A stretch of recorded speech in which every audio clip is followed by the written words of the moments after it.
साथियों, किसी भी धर्म के पीर पैगंबर को पर स्त्री गमन करते हुए नहीं सुना गया, किंतु सनातनी हिंदुओं के भगवान विष्णु की यह भी प्रशंसा है।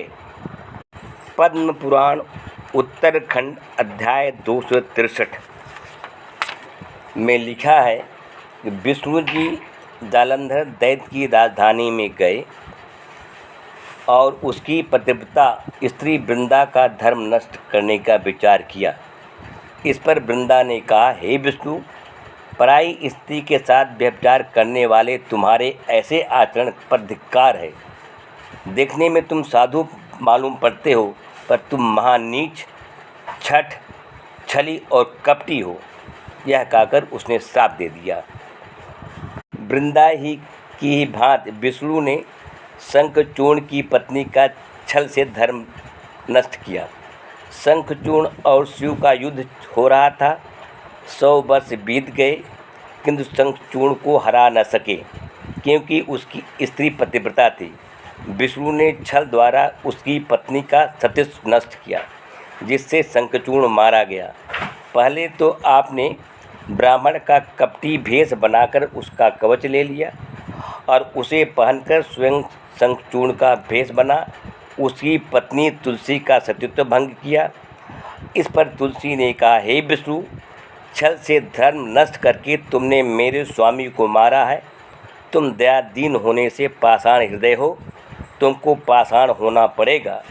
जो तुमको साधु कहते हैं वह अवश्य भ्रम में हैं। यह है देवी भागवत महापुराण 9/24-25। इंद्र के कहने पर विष्णु ने निरपराध भृगु की पत्नी का सिर काट लिया और उसके मरने पर भृगु मुनि ने उन्हें श्राप दे दिया। राम की वीरता के विषय में लिखा गया है कि राम एक वीर पुरुष थे। उन्होंने धनुष तोड़कर सीता का वरण किया था, किंतु सीता रामायण में उनकी धनुष भंजन वीरता की पोल खोल गई है।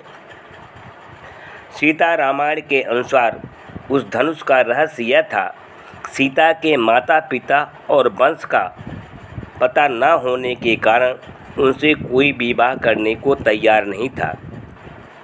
यह चिंता राजा जनक को लगी रहती थी। यह बात उन्होंने गुरु वशिष्ठ को बुलाकर बताई और गुरु की मंत्रणा पर धनुष यज्ञ स्वयंवर रचा गया। जब दोनों भाई राम लक्ष्मण वाटिका में फूल लेने गए तो सीता का उनसे मिलन करा दिया गया। वहाँ सीता ने राम को धनुष का सारा रहस्य बतला दिया। कहते हैं कि धनुष पहले से ही टूटा रखा था, किंतु उसका संबंध इस प्रकार जोड़ा गया था कि एक यंत्र द्वारा जहाँ सीता बैठी थी उनके पैर से एक खटका लगाया गया था। सीता जब चाहे तब उस खटके को दबा सकती थीं। खटका दबाने से धनुष के 2 टुकड़े अलग अलग हो सकते थे। इसीलिए जब तक अन्य राजे महाराजे आते रहे, सीता चुपचाप रहीं और जब राम की बारी आई तो सीता ने खटका दबा दिया और राम के छूने से पहले ही धनुष टूट गया। वास्तविकता यह है कि इसमें राम की वीरता कुछ भी नहीं थी। हिंदू धर्म के ठेकेदार ने राम को धर्म और मर्यादा का पालक बतलाया है। बाली तथा सुग्रीव के प्रसंग को लेकर कहा जाता है कि बाली को राम ने इसलिए मारा कि वह अपने छोटे भाई की स्त्री के साथ व्यभिचार करता था। किंतु पाठक क्या भूल जाते हैं, छोटे भाई की स्त्री यदि कन्या के समान है तो बड़े भाई की स्त्री माता के समान है। जब राम ने अनुज वधू गमन पर बाली को मार दिया तो बाल की औरत तारा सुग्रीव को और रावण की औरत मंदोदरी विभीषण को क्यों रखने की इजाज़त दी? वास्तविकता यह थी कि बाल को मारना और सुग्रीव को अपना मित्र बनाना अपनी स्त्री को ढूंढवाने के लिए राम की एक राजनीतिक चाल थी।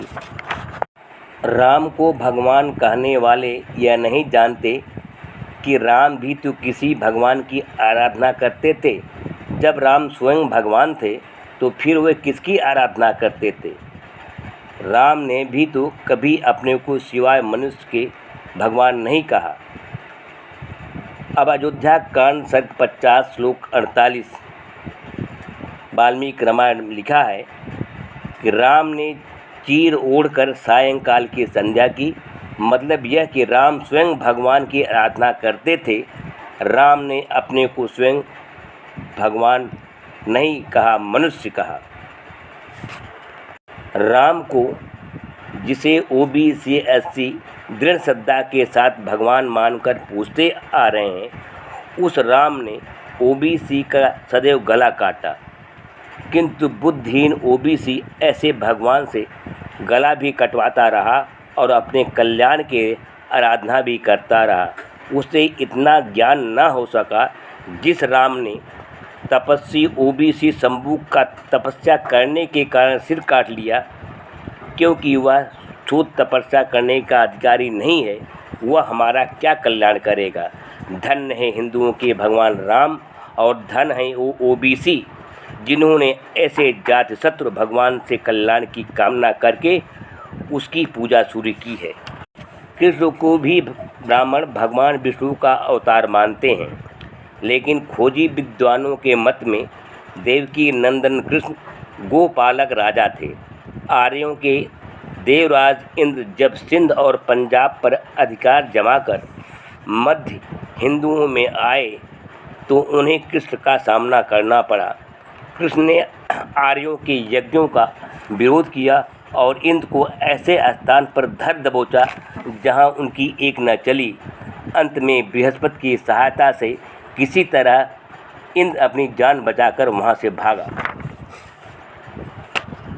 एक तरफ कृष्ण को महायोगेश्वर कहा गया है और दूसरी तरफ कृष्ण को